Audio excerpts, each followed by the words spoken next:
పరమ పవిత్రమైన గౌతమి నదీ తీరాన శ్రీరామచంద్రుడు సీతాలక్ష్మణ సమేతుడై స్వయంభూగా కొలువై ఉన్న ప్రాంతం పావన భద్రాద్రి క్షేత్రం. ఈ క్షేత్రాన్ని ఒక్కసారి సందర్శించినా చాలు, చేసిన పాపాలన్నీ పటాపంచలై స్వామివారి కృపకు ప్రాప్తులవుతారు. రామనామం జపించినా చాలు, ముక్తి మార్గం కలుగుతుంది. అంతటి పరమ పావన క్షేత్రం భద్రాచల పుణ్యక్షేత్రం. ఈ భద్రాచల పుణ్యక్షేత్రం గురించి మనం ఈ వీడియోలో పూర్తిగా తెలుసుకుందాం. అసలు ఈ భద్రాచల పుణ్యక్షేత్రం ఎక్కడ ఉంది, అక్కడికి ఎలా చేరుకోవాలి, అలాగే అక్కడ చేరుకున్నాక స్వామివారి దర్శనం ఎలా చేసుకోవాలి, ఇలాంటి విషయాలన్నీ కూడా ఈ వీడియోలో తెలుసుకుందాం. వీడియోని స్కిప్ చేయకుండా చివరి వరకు చూడండి. హాయ్ ఎవ్రీవన్, నేను మీ క్షీరప్రియ అబ్బాయి చైతన్య. ముందుగా నా ఛానల్ని సబ్స్క్రైబ్ చేసుకోకపోతే సబ్స్క్రైబ్ చేయండి, అలాగే వీడియోని లైక్ చేయండి, షేర్ చేయండి. వీడియోని స్కిప్ చేయకుండా చివరి వరకు చూడండి. జై శ్రీరామ్. మన భారతదేశంలో తెలంగాణ రాష్ట్రంలో భద్రాద్రి కొత్తగూడెం జిల్లాకు చెందింది ఈ భద్రాచలం పుణ్యక్షేత్రం. ఇది కొత్తగూడెం నుంచి 40 కిలోమీటర్ల దూరంలో ఉంటుంది. అలాగే హైదరాబాద్ నుంచి వచ్చే వాళ్ళకి 325 కిలోమీటర్ల దూరంలో ఈ పుణ్యక్షేత్రం ఉంది. అలాగే రాజమండ్రి నుంచి భద్రాచలం 188 కిలోమీటర్లు, అలాగే విశాఖపట్నం నుంచి భద్రాచలం 344 కిలోమీటర్లు, విజయవాడ టు భద్రాచలం 190 కిలోమీటర్లు, అలాగే కాకినాడ టు భద్రాచలం 228 కిలోమీటర్ల దూరంలో ఉంటుంది. భద్రాచలం ట్రైన్లో చేరుకోవడానికి ట్రైన్ ఫెసిలిటీ అయితే లేదు, కాబట్టి బస్సులో మనం చేరుకోవాలి. కాకినాడ, రాజమండ్రి, వైజాగ్, హైదరాబాద్ అక్కడ నుంచి నెంబర్ 1 బస్సెస్ ఉంటాయి, ఆర్టీసీ అండ్ ప్రైవేట్ వెహికల్స్. అలాగే లేదా మన ఓన్ వెహికల్స్లో అయినా సరే అక్కడికి మనం చేరుకోవచ్చు. భద్రాచలం చేరుకున్నాక ఇప్పుడు అక్కడ మనం ఎక్కడ స్టే చేయాలో ముందుగా తెలుసుకుందాం. ఇక్కడ దేవస్థానం రూమ్స్ ఉంటాయి, అలాగే ప్రైవేట్ రూమ్స్ అయితే చాలా అంటే చాలానే ఉన్నాయి.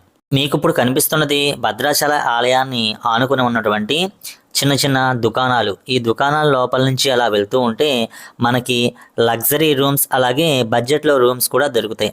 అలాగే భద్రాద్రి సీతారామచంద్ర స్వామి వారి దేవస్థానం యాత్రికుల కోసం అతిథి గృహాలు కూడా అందుబాటులో ఉన్నాయి. ప్రైవేట్ హోటల్స్లో రూమ్ కాస్ట్ వచ్చి 800 నుంచి 3500 వరకు ఉన్నాయి. మనకి బడ్జెట్లో రూమ్ కావాలి అంటే దేవస్థానం రూమ్స్ అయితే ఉంటాయి. ముందుగా మనం ఆలయానికి చేరుకున్నాక బస్టాండ్కి వెళ్ళే దారిలో సిఆర్ఓ ఆఫీస్ ఉంటుంది, అక్కడికి మనం వెళ్ళి మనం రూమ్ బుక్ చేసుకోవాలి. లేదా ఆన్లైన్లో కూడా ఈ దేవస్థానం రూమ్స్ని బుక్ చేసుకోవచ్చు. మీరు దేవస్థానం రూమ్స్ని తీసుకుంటే కనుక సిఆర్ఓ ఆఫీస్లో ముందుగా బుక్ చేసుకోండి. అక్కడ నాన్ ఏసీ అయితే 400కి ఇస్తారు. ఇక్కడ డైరెక్ట్గా వచ్చి రామానిలయం, సీతానిలయం అని ఉంటాయి, అక్కడికి వచ్చి డైరెక్ట్గా అడిగితే ఎక్కువ రేట్స్ చెప్తారు. కాబట్టి సిఆర్ఓ ఆఫీస్లో ముందుగా బుక్ చేసుకుని ఇక్కడికి రండి. అలాగే ఇక్కడ AC or non AC rooms కూడా అవైలబుల్గా ఉంటాయి. ఇకపోతే స్వామివారి దర్శనం ఉదయం నుంచి సాయంత్రం వరకు కూడా భక్తుల కోసం ఆలయం తెరిచి ఉంటుంది. అలాగే ప్రత్యేక సందర్భాల్లో మరియు పండుగ రోజులలో అయితే సమయాలు మారవచ్చు. ఇప్పుడు మీరు చూస్తున్నది ఆలయం యొక్క ఎంట్రన్స్ గేట్. ఇక్కడి నుంచి ఆలయం లోపలికి చేరుకోవాలి. అసలు ఈ భద్రాచల ఆలయ చరిత్ర కేవలం భక్తి కథ మాత్రమే కాదు, శ్రీరాముడు మరియు అతని భక్తుల యొక్క శాశ్వతమైన వారసత్వానికి నిదర్శనం. అలా నడుచుకుంటూ మనం కొద్దిగా ముందుకు వెళ్ళాక ప్రధానంగా మనకి గోశాల కనిపిస్తుంది. మొదట్లో అక్కడ మనం గోకి దర్శనం చేసుకోవచ్చు, అలాగే గో పూజ కూడా చేయించుకోవచ్చు. 25 రూపాయలు టికెట్ తీసుకుని గో పూజ చేసుకోవచ్చు. అలాగే అక్కడ దానా అమ్ముతారు, అది తీసుకుని ఆవుకు తినిపించవచ్చు. గోశాల పక్కనే స్వామివారి గుడి పైకి వెళ్ళే మెట్లు అయితే ఉంటాయి. ఆ పక్కనే చెప్పుల స్టాండ్, అలాగే ఫోన్స్ని భద్రపరిచే గది అయితే ఉంటుంది. మనం ఫోన్స్ లోపలికి వెళ్ళలేదు కాబట్టి ఆ ఫోన్స్ని అక్కడ భద్రపరుచుకుని దర్శనానికి వెళ్ళాలి. ఇక్కడ మనకి ఫోన్స్కి 5 రూపీస్ ఛార్జ్ చేస్తారు. అలాగే ఉదయాన్నే 4:30కి ఆలయాన్ని ఓపెన్ చేసి స్వామివారికి సుప్రభాత సేవతో భక్తులకు దర్శనాన్ని ప్రారంభం చేస్తారు. ఇక్కడ నిత్య కళ్యాణం ఉంటుంది. అలాగే స్వామివారికి లోపల అష్టోత్తర పూజలు, అభిషేకాలు కూడా జరుగుతాయి. ఆలయ సమీపంలో రామాయణంలోని దృశ్యాలను వర్ణించే క్లిష్టమైన శిల్పాలతో వివిధ మండపాలు లేదా మందిరాలు ఉన్నాయి. ప్రధాన గర్భగుడిలో రాముడు, సీత, లక్ష్మణుడు మరియు హనుమంతుని విగ్రహాలు ఉన్నాయి. ఈ భద్రాచల ఆలయ చరిత్ర చిన్నగా ఇప్పుడు చెప్తాను, వినండి. భద్రాచలం ఆలయ కథ రామాయణ కాలం నాటి పురాణాలు మరియు భక్తితో నిండి ఉంది.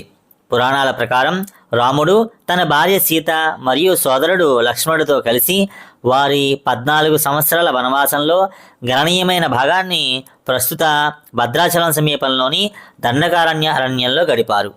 వారు ఈ ప్రాంతంలో ఉన్న సమయంలో రాముడు భద్ర అనే గిరిజన భక్తుడి ఆశ్రమాన్ని సందర్శించి అతని అచంచలమైన భక్తికి ఆశీర్వదించాడని నమ్ముతారు. ఈ సంఘటన ఆలయ స్థాపనకు దారితీసిందని మరియు పట్టణానికి భద్రాచలం అనే పేరు వచ్చింది అని చెప్తారు.